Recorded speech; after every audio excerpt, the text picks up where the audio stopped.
Hello everybody, and today I'm going to do a technical video about Wraiths. And let's face it, whenever you see Necron players, what have they always got? These. Always got these. And why is that? Simply because they are awesome. The reason why they're awesome is because they move 12 inches, they're beasts, and they actually ignore all terrain. So if I wanted to go up that building, no move for cover, absolutely nothing, no penalties, go whoop, boom. That's when you need like a 4-inch movement, 5-inch movement. And if you're somebody else, you have to move for cover, you have to go up 6 inches. You know? So that's a cool little feature right there. Right, let's talk about the FAQ for a few seconds. Because of the way the FAQ is right now, because they keep messing around with the stupid Necron stuff and making it weaker, the whip coils actually makes you initiative 1 if you charge with cover, even though they ignore all terrain and intervening models, which makes no sense because it's not technically there, you just go through it. But they hate Necrons for some reason, so screw GW. There are a few ways to use Wraiths, and what I see a lot of people doing is they have a unit of 6, and they just go for the strongest melee unit the opponent has. And I don't really like doing that, right? Because the best way to actually beat these things, right, in combat, is strength 10. Anything strength 10 will instantly kill these guys. So you're basically half in the unit before you start. So if you're using Wraiths, keep away from strength 10 melee people. Right? Only attack strength 10 if you're pretty sure you can kill it in 1 or 2 rounds of combat. Okay, I know you have a free up in run because that's what they come with standard. But hey, I've actually lost quite a few of these guys to Dreadnought, strength 10. I know, Dreadnought, you should really kill him easy, you know, spending, strength, you know. But all you gotta do is fail one free up and it's dead. So what you want to send these guys after is anything with 3 up armor or less that's toughness 4, if you can. Because they strength 6 and they will be wounded on 2s. So you can just send them off to attack the weak squish units and go for the objectives. That's why I like to use my Wraiths. I like to use my Wraiths to run up the board and say, come attack me. Come get them. And whatever they send to them, and they just stack there for a few turns and the other units will just go around the side and do whatever they have to do. So if your opponent has like an objective, top of there, you think you're safe. If he doesn't know Necrons, he thinks you're safe. As long as one guy can see him, like here, like you've moved there. It's like I'm gonna charge you. Just measure from him to him. Like whoop, boom. He's like, you can't do that. That's like a 20-inch charge. It's like, no, it's not. They show me codex, watch him trying to kill you, and have a little rage fit. What I'm saying is to use these guys correctly, right? Let's go for squishy units on the objective markers, okay? Toughness 4, if you can, and armor 3. You don't want to be stuck in combat with armor 2 up, armor 2. Because we're actually stuck in combat, believe it or not, right? For 4 turns, with 3 Wraith God. Because he had the psychic power to give him 2 up armor, and I just couldn't get 6. And if toughness 6, he won the 4s, and I think he was like, he lost 1 wound a turn and he had one of those Farseers in there, so he just took it. So I was like, damn it. So yeah, so 4 turns, I had 6 Wraiths held up for 4 turns with 2 up armor with 3 guys and a Farseer. And that is just nuts. But obviously you can go into a group of Terminators and you can wipe them out in 1 turn if you get hands of 6s. Because a lot of people who play Necrons, I've noticed, use these guys as their answer to AP2, answer to 2 up armor. Because they take the Curian and they don't take any dedicated anti-2 weapons, which I don't really think is the best way to run these guys. And another good way people can use these is a competitive Death Star, which I've done, just click the eye. But if you do take a HQ choice, and if you want to buff these up a little bit, the only one I would recommend taking is the Hit Destroy Lord. Simply because he gives him preferred enemy. So the strength 6, he wouldn't most things on a 2 anyway.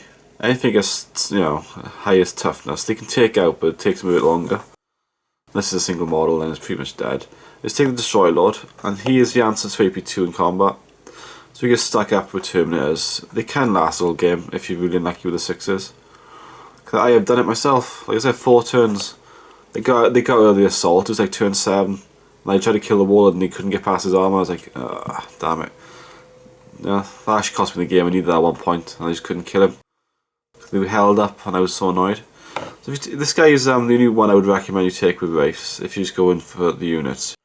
Simply because you can daisy chain the Wraiths back, because they move 12 inches. So you can have the 2-inch gap there. Okay, move the full 12 of the front guy. And then this guy's right at the back, you move 6 inches. And then on the assault phase, if you don't have charge, you assault move him. And the first he can move in the assault move is 12, 2 6s, so he'll be up here somewhere next turn. And then you can do it again. So you basically, if you're lucky, you won't slow the Wraiths down at all. If you're unlucky, you'll slow them down a little bit. Just don't forget to assault move the destroy load.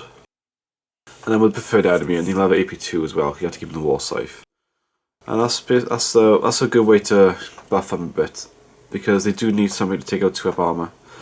And another good thing with the Wraiths is they are a threat to Imperial Knights and anything that's high armor, because they get the XD3 on the end, where Lynch Guard can't hit them at all. So they are better than Lynch Guard in a lot of ways, and not in others. But they are the best Necron close range unit in the Codex, and that's why everybody spams them. I wouldn't recommend you take the Canoptic Harvest. If you watch my other video, I'll tell you why. But like I said, the best way to use these is go for the squishy guys and objectives. And if you got like 3 units, because everybody takes tons of Wraiths, send like 1 unit after the heavy hitters, just to time up 2 turns or 2. It's a lot of points just to throw into a unit. And if you get lucky, you can kill it with the 6s. But I use these all the time as sacrificial units. I actually send them into really powerful units, because I know they're going to die. But I don't really care, because I built my list to die and get me tons of points. On an average game, I get around 10 plus points. That's because I get some low ones some others. But I try to aim for 15 points a game. I know if I can get 15 points, I'm pretty sure I can win. And every turn I go out of my way to stop me from getting any point you can. So don't be if you have like 3 units of these, send 1 unit, only 1 unit after an Imperial Knight if you can't take it out from long range, and send the rest after the objectives. And believe it or not, these guys are my favourite tank killers in the game. Yeah, Wraiths, right? I love them. I send them to the tanks. I just destroy tanks with these. Attack the rear armor unless it's a walker, so don't forget that. So they've got 10-up armor in the back is dead, like a unit of Wraiths. So that's it basically. Just go for squishy units. Try to avoid 2-up armor unless you got a destroy lord. But I wouldn't recommend it because so much points. For the destroy lord itself, you can have an extra unit of Wraiths, which is probably better. But I know a lot of people like to boost up the units, like so put them in there for you. But the powerful feature is they can assault through the units. You're not allowed to assault through units, but these technically fly over all units. It says in the codex, ignore all models. Keyword: they ignore the models, and impassable terrain and all difficult terrain and so on. So if you had a unit of, put it back as you can see. So the grey guy, so the opponent's HQ. These guys, say within range, they can actually say I'm going to charge them. So you can't charge through models. You can with these. They actually ignore models and terrain. So yeah, you can show them the codex, watch them go crazy, and go boom, got ya. And they can move through units. So don't think that is the powerful feature of these guys is the ignoring terrain. Like if you get say if you kill off a unit here now, and they got like a 10 of Wolverine, they are going to get you next turn. You're like, oh, just kill these guys. That's good. Just run up here. 2-inch consolidation of a 3-inch. It's enough to get up on top of the building because they don't count up. They just go, and then that way the world will be attacking you last. Initiative 1. So things like that can help you out. And the upgrades I would give the Wraiths is the whip coils. The whip coils make you initiative 5 in combat, but you can't charge recover.